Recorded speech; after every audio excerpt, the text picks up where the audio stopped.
Queridas irmãs, queridos irmãos, a paz de Jesus. Desde já agradecemos imensamente ao Grupo Espírita André Luiz por esta oportunidade de estarmos juntos mais uma vez para conversarmos a respeito dos ensinamentos desta doutrina de luz que recai sobre cada um de nós e tanto nos consola. Para iniciarmos o nosso trabalho, nós vamos começar com a prece. Querido amigo de todas as horas, irmão maior, agradecemos as tuas bênçãos de luz sobre nós, o teu amparo, a tua proteção. Agradecemos a intervenção dos bons espíritos em nossas vidas, o teu evangelho que tanto nos conforta, que tanto nos abriga, a tua doutrina, a doutrina dos Espíritos, que nos traz a consolação, que verte para cada um de nós segurança, proteção. Querido amigo, permite que nesses instantes em que aqui estaremos juntos, que nós nos comuniquemos mutuamente através dessa mensagem que nos une, porque juntos somos mais fortalecidos, permanecemos com mais ânimo e coragem para desenvolvermos as nossas tarefas e cumprirmos os nossos deveres. Permanece conosco, trazendo a especialidade da tua presença, que jamais nos faz confundir, porque sentimos a proteção, o arcabouço, a segurança, o que nos permite que sigamos firmes e em frente. Obrigada, Senhor, pela tua presença conosco. Assim seja. Em um livro que é considerado infantil, esse aqui, A Lenda do Esconderijo Seguro. O espírito é Selma Lagerlöf e o médium é Divaldo Pereira Franco. Nesse livrinho, que tem esse formato com colorido, com as imagens, bem no aspecto infantil, traz uma história interessante que este espírito nos narra e traz uma reflexão muito profunda para os nossos pensamentos, para o nosso dia a dia. Conta este espírito nesta lenda que num determinado dia houve uma reunião entre anjos, arcanjos, querubins e que nessa reunião eles estavam pensando e tentando elocubrar juntos qual seria o local mais seguro para que Deus ficasse recolhido. Um esconderijo, porque Deus estava tentando fazer com que o homem percebesse a sua presença. Deus imaginava, sentia, que as pessoas não estavam valorizando a sua existência, não notava a sua presença em diversos momentos, em diversas situações. Então, estes anjos, arcanjos e querubins estavam reunidos para tentarem trazer uma ideia onde Deus poderia se esconder. E aí cada um vai opinando e um destes de altos postos e de altas condições diz, olha, eu tive uma ideia. Eu acho que Deus pode se esconder nas profundezas dos oceanos, nos mares, na profundidade. Porque é tão fundo, que estes mares, esses oceanos, são efetivamente outros mundos.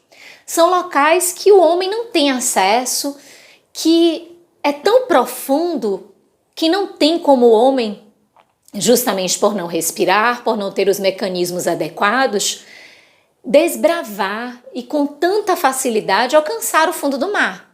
Então eu imagino que Deus deva se esconder no fundo do mar. Mas aí os outros começaram a conversar e um veio de lá e disse, olha, acho que não. O homem está cada vez mais aguçando o seu conhecimento. E chegar ao fundo do mar vai ser algo questão de pouco tempo. Porque ele já começa a fazer os experimentos, já começa a fazer algumas tentativas. É questão de tempo alcançar as profundidades dos oceanos. Então eu não acho adequado que Deus lá se esconda. Então os outros também concordaram e aquela ideia caiu por terra. E aí continuaram aquela reunião, enquanto que veio um outro de lá, numa escala administrativa inferior àquele primeiro que se manifestou, e disse assim, olha, já que não pode ser nas profundezas do mar, dos oceanos, então pode ser na lua. Nós podemos esconder Deus, ou deve ser no lugar adequado para que ele se esconda, na lua. E aí começa aquela conversa de novo, aqueles argumentos. E aí um deles diz assim, olha, na lua também não. O homem também já está fazendo as suas tentativas, construindo o transporte exato para que alcance a lua. Já é questão de tempo. O homem vai chegar à lua, vai chegar aos outros planetas, naturalmente, facilmente, ele vai alcançar Deus. Então, não dá para ser lá não é um esconderijo seguro. Então, a reunião continuou, a pauta não estava resolvida e continuaram os argumentos, as conversas, e veio de lá um querubim. O querubim, nas escalas, explica o espírito Selma Lagerlöf, é aquele que, na escala dos anjos e arcanjos, ele é o de inferior condição administrativa, né? Porque tem o querubim, depois os anjos, depois os arcanjos. Então, num patamar de hierarquia muito simples, o querubim, então, fica pensando na sua ideia e resolve expressá-la. Sem qualquer tipo de receio, ele resolve expressá-la. E diz assim, olha, Deus deveria se esconder no coração do homem, no coração da mulher. E todos pararam e pensaram, puxa, seria interessante. E ele fundamenta, porque o homem e a mulher andam tão apressados, tão envolvidos com tantas coisas exteriores, que esse processo de entrar, mergulhar, olhar para dentro, olhar para si mesmo, vai demorar um pouquinho. E esses que fizerem essa caminhada vai ter todo o prêmio e merece encontrar-se com Deus. E desde aquele dia, então, todos da reunião concordaram, o próprio Deus anuiu, e a partir daquele dia, Deus, então, se esconde. A lenda do esconderijo seguro, o esconderijo seguro é o coração da criatura humana. Essa historinha que o médium Divaldo Franco já contou várias vezes e que circula nesse livro que aqui nós citamos, ela nos aguça algumas reflexões tão importantes, tão especiais a respeito de Deus. A humanidade, como um todo, durante muito tempo, se questionou e trazia o questionamento dessa curiosidade a respeito de Deus. O que Deus significava, o que Ele era, o que Ele simbolizava. Durante alguns momentos na nossa história, no processo evolutivo, na nossa caminhada evolutiva, lá atrás ainda, Deus foi considerado e equiparado aos elementos naturais. Então, tudo que o homem não conseguisse explicar, porque não havia um avanço da sua ciência, o seu conhecimento ainda era rudimentar, muitas coisas não eram facilmente nem simplesmente explicadas, aquelas situações que aconteciam, pautados nos eventos da natureza, os trovões, os relâmpagos, as tempestades, as situações que o homem não conseguia apreender, nem explicar, nem dominar, nem limitar, e que apresentavam sobre o homem um grande poder, eram considerados estes elementos, esses fatores, como o próprio Deus. O Deus do trovão, o Deus da tempestade, o Deus do relâmpago, os deuses. Considerando e tendo uma similitude com estes elementos naturais. E, desta forma, caminhou a humanidade por um período. Mas à medida que o homem vai avançando e que foi observando um pouco e catalogando estes eventos, observando estes fatos e tendo uma ciência um pouco mais amadurecida sobre estes fatos, debruçada, acabou que esta percepção ampliou-se um pouco mais. E é quando chegamos ali nas civilizações antigas, quando chegamos inclusive na Grécia, em Roma, enfim, que apresentam a característica do politeísmo, encontramos já Deus não só como uma condição dos elementos naturais, mas uma condição antropomórfica, assemelhado à condição humana, assemelhado às características, aos sentimentos, às emoções que pertencem aos homens. E essa, ao invés de ficar como uma ideia de Deus único, permanecia essa ideia do politeísmo, vários deuses. E Deus da beleza, Deus do amor, deuses, diversos deuses.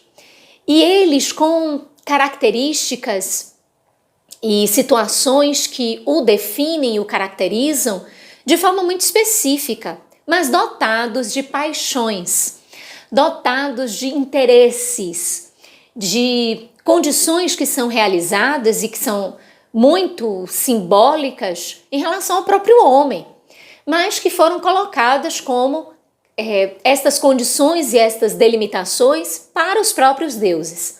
Então os deuses eram muito cheios de capricho, cheios de vontade.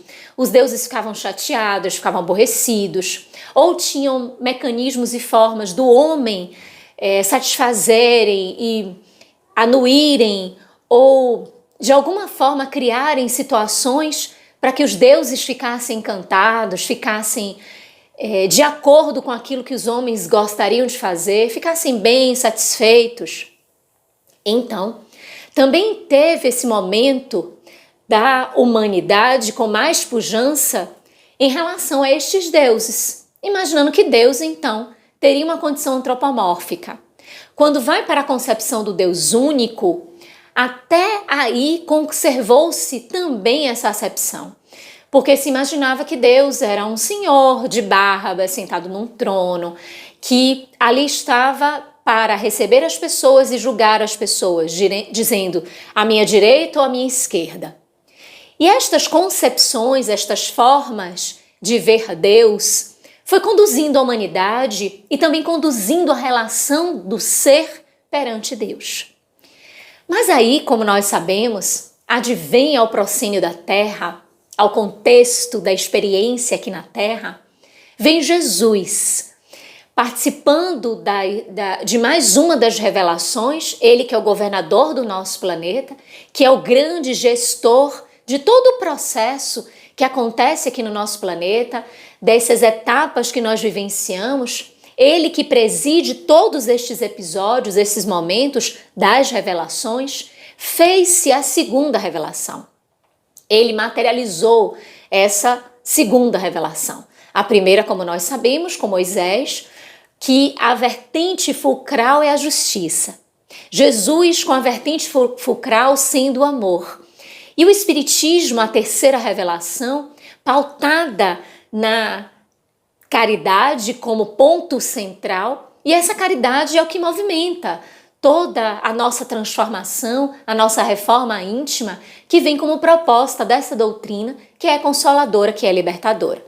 Então Jesus, como esta segunda peça do quebra-cabeça da verdade, vem nos trazer Ele mesmo, por tanto amor que nutre por nós, por entender toda a nossa necessidade, vem ao nosso encontro, para nos tomando das nossas mãos, nos ensinar como nós deveríamos caminhar, como deveríamos percorrer esta trajetória de crescimento, de aprendizado. E Jesus, aqui ensinando a Boa Nova, ensinando os elementos para a construção do Reino dos Céus, ele também nos apresenta uma observação a respeito de Deus. Ele também fala de Deus e traz do seu interior algo tão sensível que nos faz observar Deus de uma outra forma. Faz com que a humanidade perceba Deus sob um outro prisma. Jesus, a partir da indagação dos apóstolos, dos seus discípulos, pedindo-lhes para que ele lhes ensinasse a orar, Jesus então começa a ensinar aos discípulos, e obviamente, como foi anotado no Evangelho, nos ensina também, ele nos traz a oração dominical, que é o Pai Nosso. Então ele começa, Pai Nosso que estás nos céus. A primeira chamada do Pai Nosso, ou seja, a rogativa dessa oração, já nos traz como Jesus observa Deus e como ele nos conduz para que nós também observemos Deus. Então ele diz, Pai Nosso que estás nos céus. Ele não diz meu Pai, ele diz Pai Nosso. Quando ele coloca Deus nesta condição de Pai Nosso, cria esta percepção de que Deus é Pai, então retira a ideia de um Deus punitivo, de um Deus julgador, de um Deus da lei de Talião, olho por olho, dente por dente, de um Deus vingativo, de um Deus de caprichos, de vontades, de privilégios, de concessões, e nos coloca diante de um Deus paternal, que é um Deus de proteção, um Deus de amor, um Deus de misericórdia, de bondade, acima de tudo de justiça. Uma justiça recheada por estes outros elementos que definem uma justiça especial, que traz um olhar de maneira diversa da justiça, bem diferente da que conhecemos, sendo para nós uma percepção muito ampla do significado de Deus para as nossas vidas. Quando ele coloca Deus na condição de Pai e nos permite essa quebra de distanciamento que antes foi cultivada, mas que também teve o seu tempo, teve a sua funcionalidade, teve a sua necessidade diante da escala de progresso do homem. Quando ele quebra tudo isto, ele nos permite uma relação mais próxima com Deus, porque é muito diferente nós termos um contato com um juiz que vai nos julgar os atos, que vai avaliar a nossa intenção, que vai avaliar as nossas condições, do que estarmos diante de um pai, que vai observar tudo que nós fizemos, mas vai ter a pecha, a marca do sentimento no sentido simbólico, mas que vai ter a marca deste amor, desta misericórdia, de todos esses componentes que aqui citamos. Quando Jesus nos propõe este olhar em relação a Deus, nos coloca também numa condição de irmãos entre nós. Cria para a nossa relação uma relação de fraternidade, porque desaparece para a nossa forma de nos vermos, desaparece as distâncias, as condições especiais, a superioridade ou a inferioridade, porque em verdade todos nós somos iguais perante Deus, como bem nos descreve o Livro dos Espíritos, quando Kardec faz a pergunta, e os Espíritos respondem que todos nós somos iguais, sim, perante Deus. Para o seu olhar, nós temos este ponto de igualdade. Então, quando Jesus traz essa condição de filhos de Deus, tudo se torna mais amoroso, tudo se torna mais seguro, e a humanidade tem a oportunidade de relacionar-se com Deus numa outra forma. João, o evangelista, que é o autor do 4º evangelho do Novo Testamento e também o autor do Apocalipse, que em verdade, fruto da sua mediunidade, porque ele recebe as influências, as inspirações dos benfeitores espirituais que trazem aqueles relatos que estão no Apocalipse, João diz que Deus é amor, trazendo já um olhar que corresponde, que coaduna com o que Jesus trouxe e trazendo um pouco da sua sensibilidade. João, que era sempre e que apresentava muita sensibilidade. Então ele traz essa forma simples. Deus é amor, corroborando com o que Jesus traz de Deus é Pai, Deus é amor. E a humanidade, com este legado, tem a oportunidade de aproximar-se do Criador, buscando a sua alcunha de filho e identificando qual o seu papel nesse contexto relacional. Mas como nós bem sabemos da história, as coisas vão se desenrolando um pouco atrapalhadas. O homem vai se distanciando dos ensinamentos de Jesus, vai fazendo algumas coisas que são bem diversas dos ensinamentos do Mestre, mas em seu nome, enveredando em aspectos que são externos, afastando-se do mundo íntimo, afastando-se das percepções, do auxílio, das profundidades que o mundo interior é capaz de nos trazer, e afastando-se, ao ponto de imaginar que tudo poderia ser respondido a partir da razão. Imaginando que a razão que agora reinava, como a própria imagem que é apresentada à sociedade em Notre Dame, mostrando a deusa da razão adentrando aquela localidade, como se estivesse a ostentar, mas também a provocar o aspecto da religiosidade.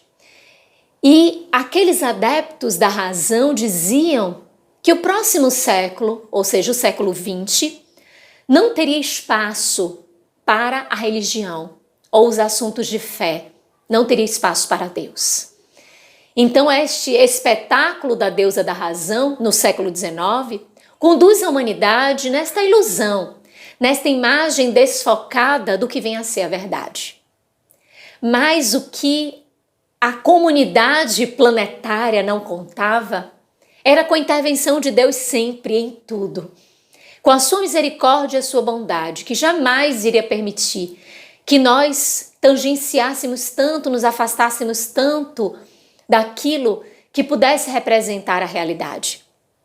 E nos traz, como terceira revelação, já anunciada por Jesus lá atrás, anotada por João em seu evangelho, de que adviria o Consolador prometido, que viria trazer a mensagem de Jesus, trazendo aquilo que Jesus não pôde falar, demonstrar, por conta do conhecimento de então, da época, o conhecimento que faltava à época para entender elementos mais profundos que Jesus poderia trazer, mas também para rememorar os seus ensinamentos, porque sabia Jesus do nosso afastamento, do esquecimento, do distanciamento em relação à pulcritude da sua mensagem, à pureza da sua mensagem. E aí advém a terceira revelação, onde os espíritos rasgam qualquer véu que pudesse separar a vida material da vida espiritual. E nesta grande invasão dos espíritos, nós tomamos conhecimento através de uma doutrina séria, que é filosofia, que é ciência, que é religião. Tomamos conhecimento da realidade da vida imortal, de uma forma catalogada, científica, cuidadosa e didática, do que vem a ser esta imortalidade, a reencarnação, o que vem a ser a pluralidade das existências, a pluralidade dos mundos habitados, a lei do progresso, a lei de causa e efeito e o que vem a ser Deus. A primeira pergunta de O Livro dos Espíritos, a questão 1, Kardec pergunta: que é Deus? E quando nós passamos na história da humanidade, faz todo sentido Kardec perguntar: que é Deus? Percebamos que ele não perguntou o que é Deus, porque através da sua pergunta ele já estaria delimitando o seu questionamento e imaginando Deus como coisa, coisificando Deus. O que é Deus? Mas de igual forma ele não perguntou quem é Deus, porque estaria personificando, trazendo a ideia da vertente antropomórfica de Deus. Então Kardec inteligentemente pergunta: que é Deus? E os espíritos respondem: inteligência suprema, causa primária de todas as coisas. Esta resposta dos espíritos, meus irmãos, corroboram com Jesus. Se Deus é a inteligência suprema, causa primária de todas as coisas, ele é a origem de tudo. Se ele é a origem de tudo, ele é Pai. E nesse contexto da criação, termos a bênção de tudo isto que nos circunda, este Pai é um Pai de amor, como nos bem descreve João Evangelista em seu Evangelho. E recebe a humanidade essa resposta porque a doutrina dos Espíritos, como bem narra Jesus ao contar a parábola do festim das bodas, dos convidados, de que muitos são chamados, mas poucos são os escolhidos, ele mostra que o terceiro convite que vai ser enviado não é a ninguém escolhido, não é um povo escolhido, mas é a todo mundo, aqueles que estão na encruzilhada, aqueles que estão perdidos, aqueles que estão na rua vagando, para todos. E este terceiro convite é a terceira revelação, que vem para todos nós, como uma proposta de libertação, mas para todos.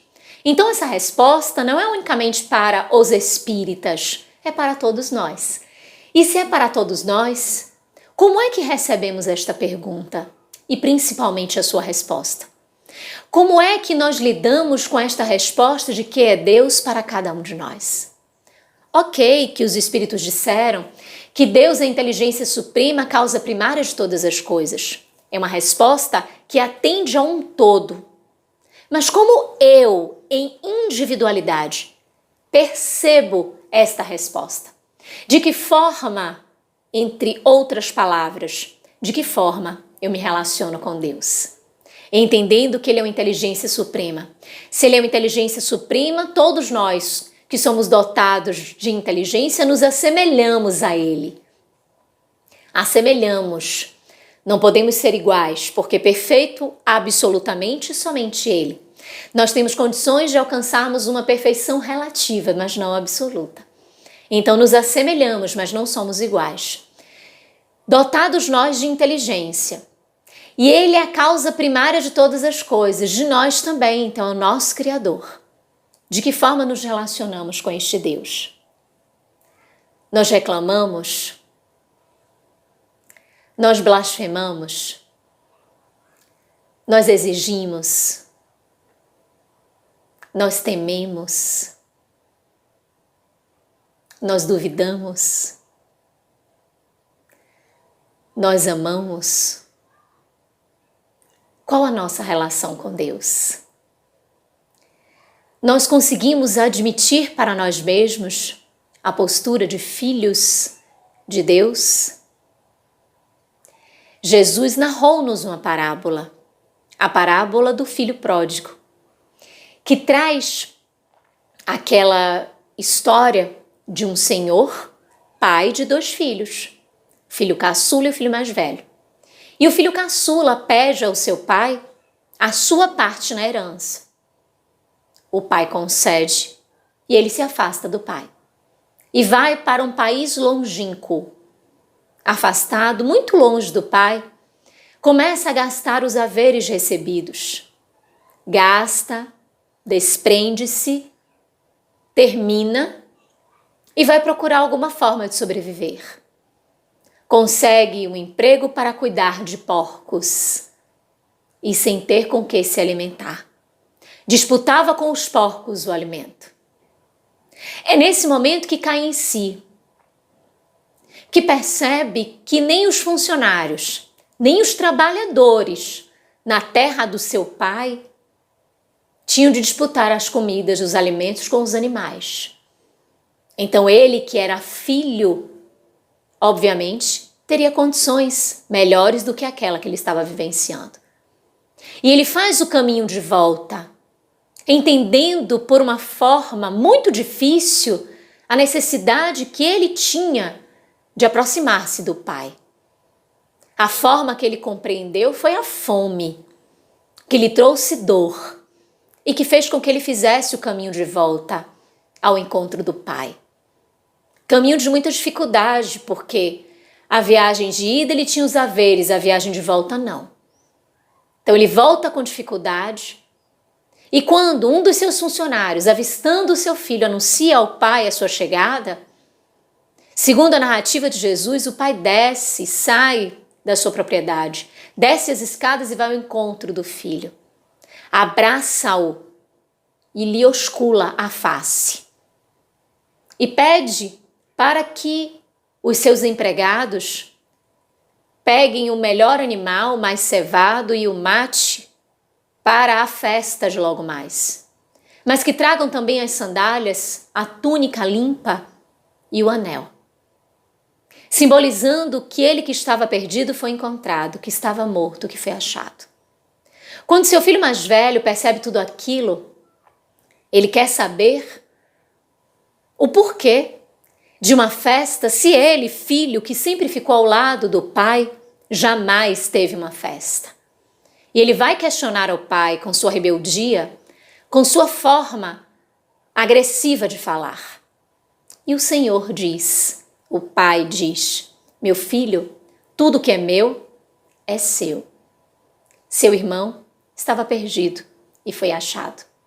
Estava morto e agora vive.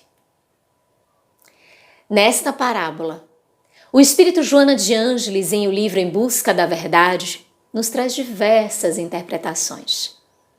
E dentre elas, existe o próprio afastamento natural do ser da condição do pai.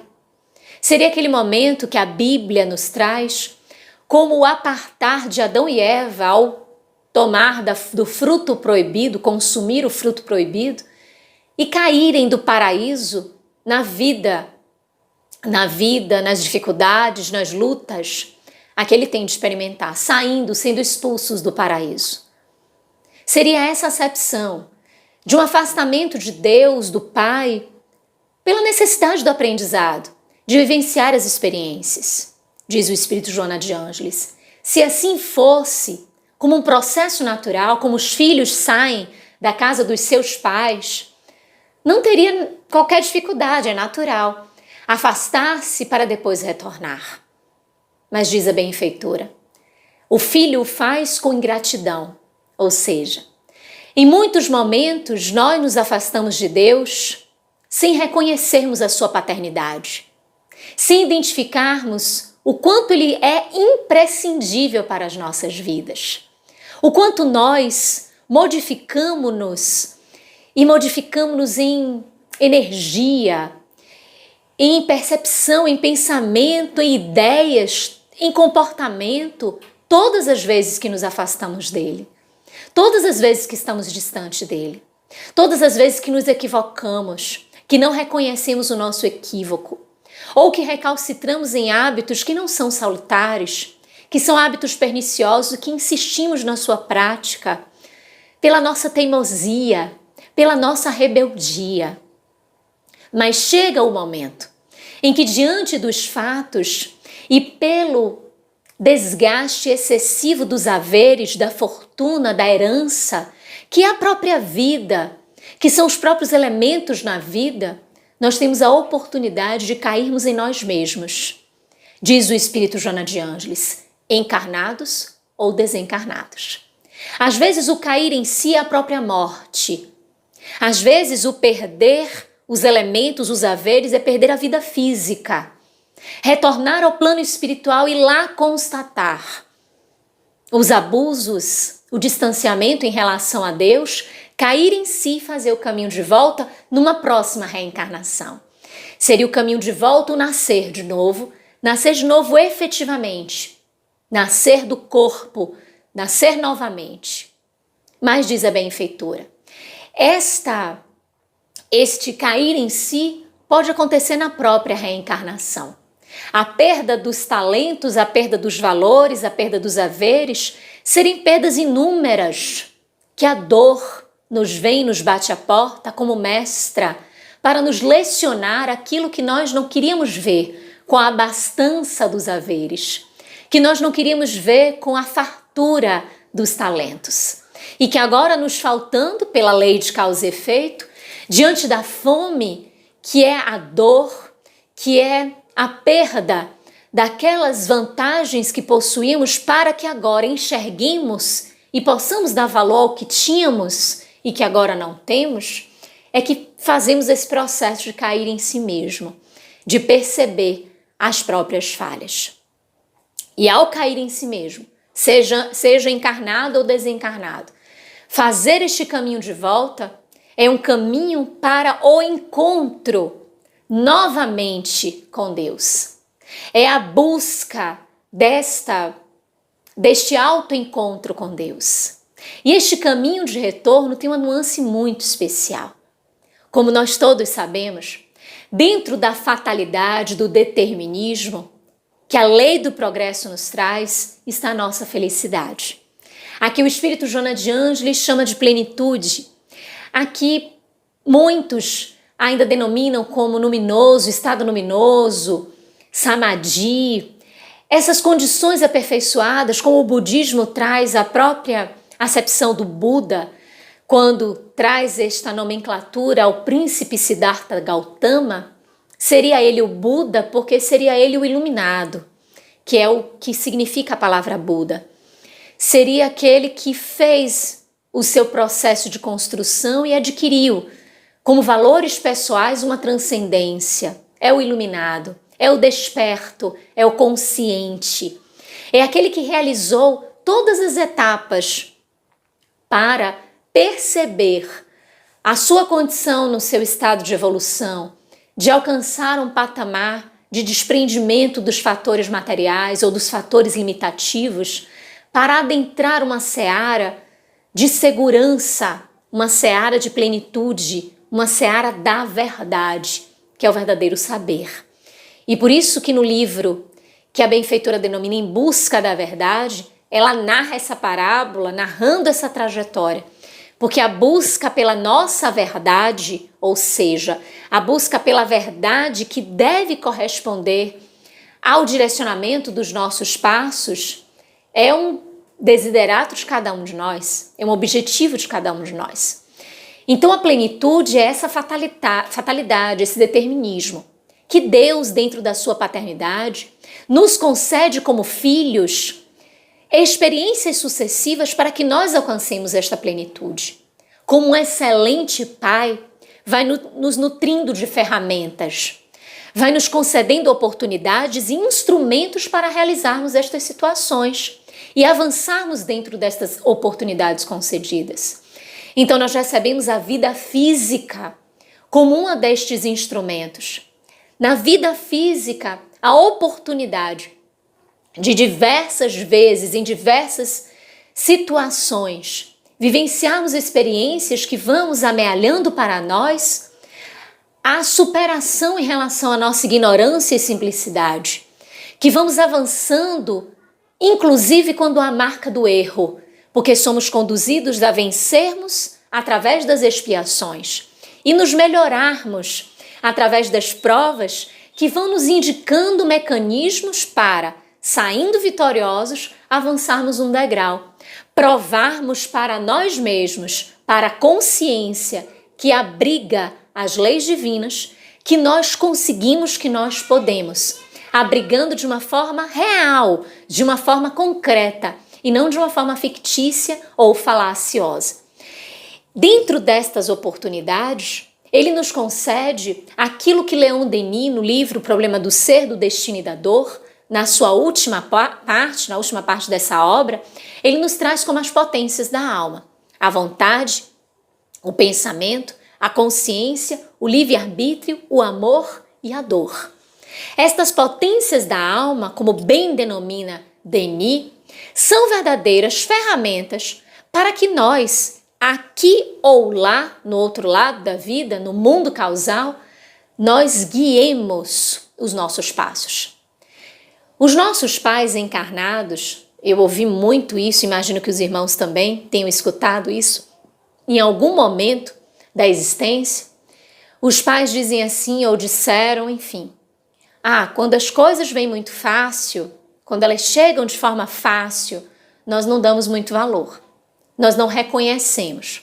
Quando as coisas nos vêm como um presente, como algo que já chega pronto, por nós não termos participado do processo, do labor para aquela construção do produto, muitas vezes nós não damos valor. Então, por isso que os nossos pais, aqui na matéria, eles dizem assim, olha, é importante que vocês façam, que vocês vivam, que vocês experimentem, que vocês aprendam, para que diante de oportunidades de acerto e erros, vocês mesmos constatem e vocês mesmos sintam o sabor da conquista, o sabor da vitória.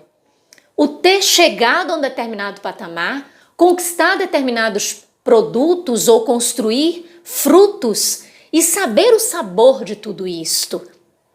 E assim nós darmos valor, conservarmos, protegermos, sabermos o significado. O filho que sai para o país longínquo e vai liberando os haveres, ele não dá valor à herança que o pai lhe concedeu. E é por isso o questionamento que nós fizemos no início. Qual é essa nossa relação com Deus? De que forma lidamos com estes haveres? Dentro destas ferramentas que nós podemos utilizar, existe a própria reencarnação, o próprio mergulho no corpo físico. Porque a reencarnação, ela é uma etapa do nosso processo de crescimento e do nosso processo de cura. Ela faz parte como uma das etapas prescritas na nossa programação, na nossa história espiritual, como mecanismo de libertação das nossas enfermidades.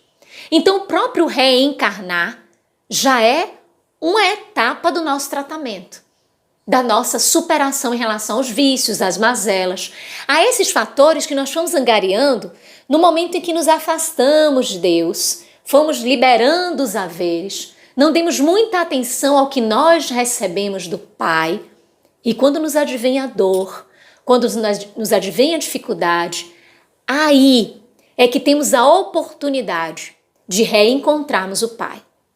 Muitos blasfemam, ficam revoltados, muitos ainda recalcitram na teimosia, muitos ainda falam com forma ameaçadora, se assim se pode dizer, como se estivesse brigando, como se estivesse tentando enfrentar Deus, numa total ausência de percepção de que é Deus e de que é Deus para si mesmo.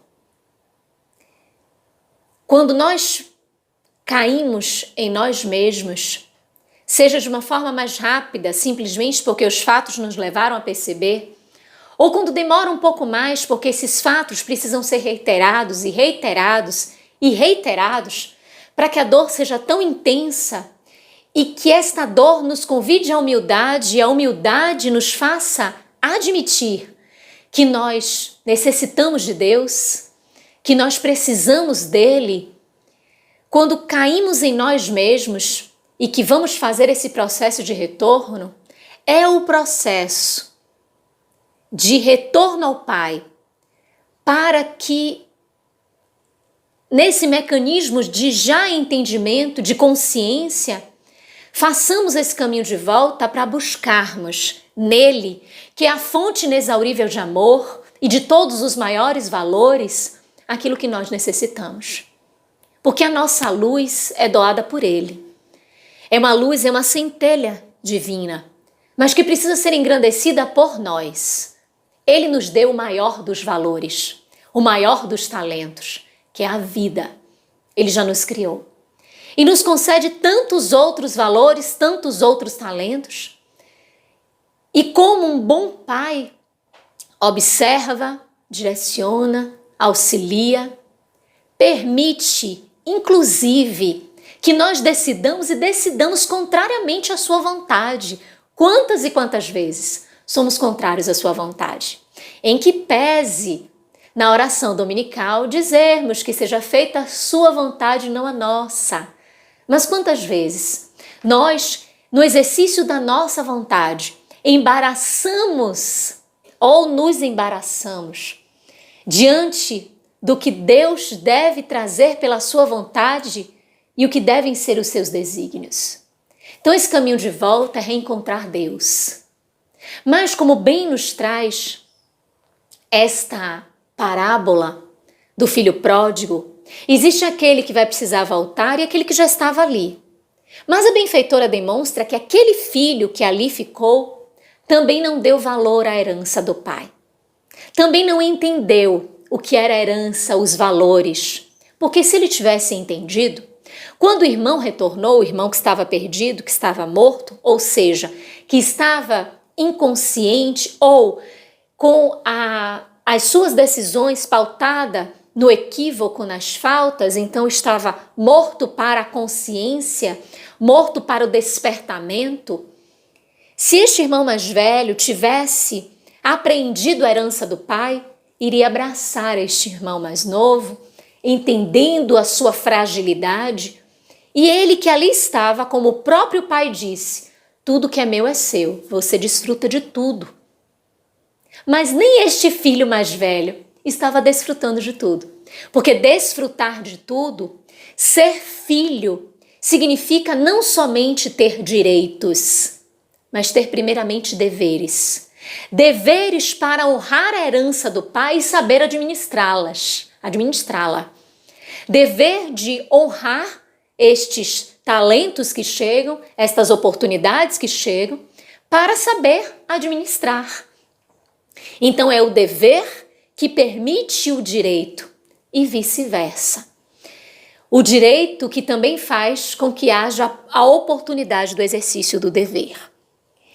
Quando o filho compreende isto, ambos, e na parábola somente o que voltou compreende, porque não tem a continuidade da parábola, nós só vemos que a compreensão foi feita justamente por aquele a quem a parábola recebe o nome, filho pródigo, a parábola do filho pródigo. Somente ele compreendeu o significado de ser filho e o significado de ser filho de Deus.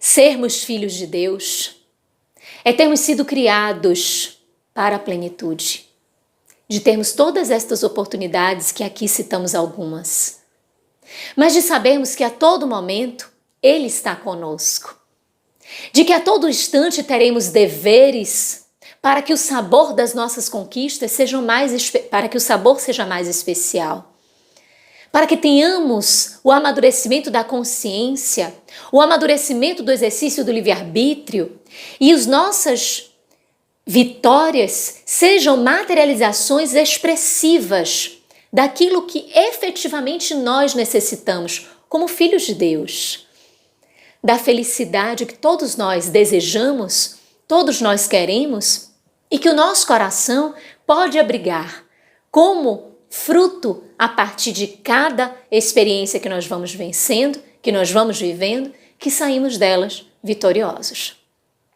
Nós, para Deus, somos seus filhos, queridos e amados. Como diz o Livro dos Espíritos, e aqui já citamos, para Deus não tem diferença entre nós. Nós somos os seus filhos e sempre Ele vai nos conceder oportunidades. E este olhar, aceitar essa paternidade de Deus, é o nosso grande desafio. Porque por mais que nós digamos, eu sei que eu sou filho de Deus, mas quantas vezes assim não nos comportamos? Onde Ele está a falar, e falar sempre certo, Ele escreve certo por linhas certas. Nós que vemos estas linhas tortas, tortuosas, porque as nossas lentes estão tortuosas. Mas Ele sempre escreve certo. Quantas vezes não entendemos os seus desígnios? Quantas vezes não entendemos a sua misericórdia? E diante das situações que são tão difíceis, provacionais e de testemunho, às vezes nos entristecemos e nos desanimamos. Os dias que atravessamos no presente, eles são muito desafiadores. Quantos irmãos nossos, filhos de Deus, e que assim entendem-se como tais, filhos de Deus, estão tristes, desanimados, afastados do Pai, por não entenderem que este é um momento desafiador, mas que está pautado na lei do progresso, na lei da superação, que tem o determinismo, porque precisamos passar pela transformação do planeta, que migra de provas e expiações para mundo de regeneração, mas que este momento pandêmico é definido no coração de cada um de nós, a depender da forma como nós exercemos o nosso livre-arbítrio no passado. Então estes dias são dias de testemunhos, dias em que a lei de causa e efeito vem como um retorno natural daquilo que fizemos no passado e que agora nos advém como efeito, como consequência. E tantas pandemias existem, quantos seres existem neste planeta, porque cada um de nós recebe vivencia, experiencia esta pandemia no seu formato individual, em que pese ela ser coletiva. Porque ela traz, além deste aspecto, como dissemos, que é comum a todos, do progresso de uma condição de mundo para outra, ela também nos provoca individualmente a migração da condição de um mundo de provas e expiações para um mundo interior de regeneração.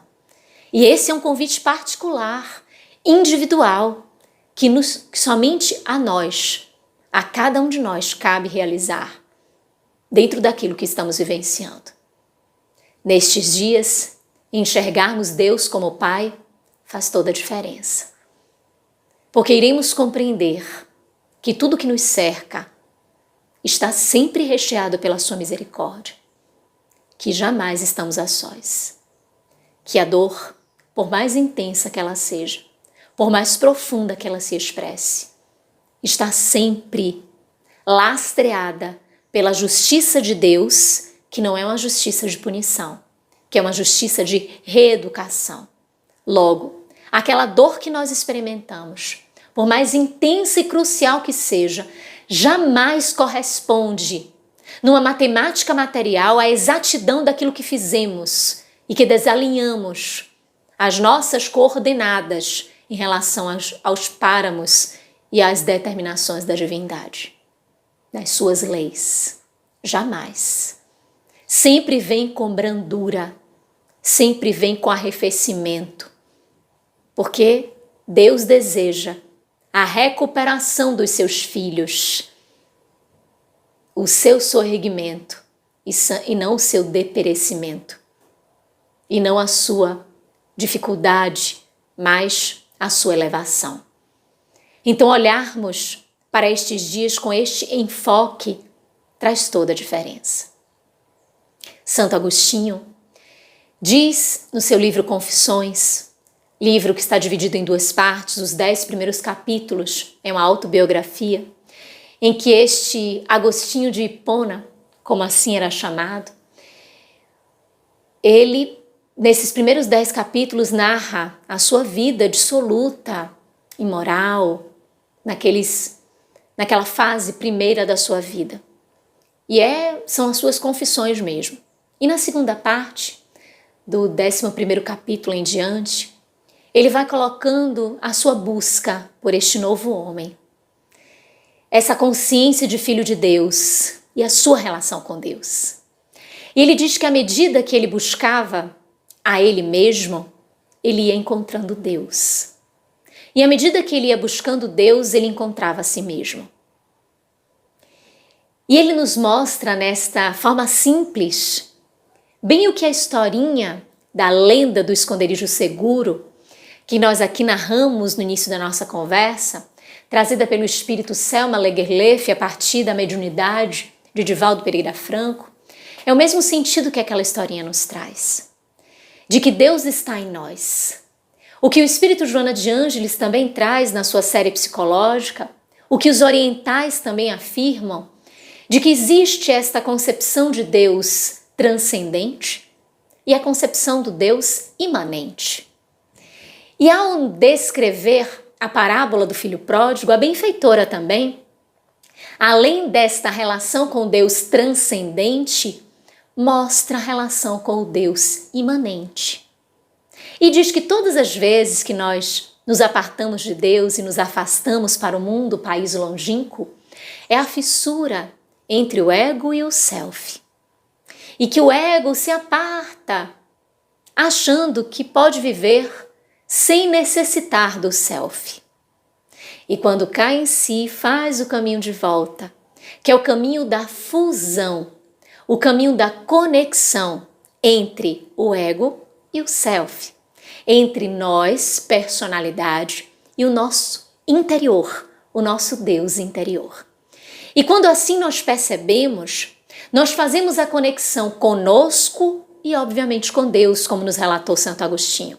Porque se Ele está em nós, todas as vezes que nos afastamos dele, nós estamos afastados de nós mesmos. Todas as vezes que estamos perdidos porque nos afastamos do Pai, estamos perdidos em nós mesmos. estamos perdidos de nós. E nós não conseguimos entender ou perceber o endereço de si mesma. Existe uma música dos irmãos evangélicos.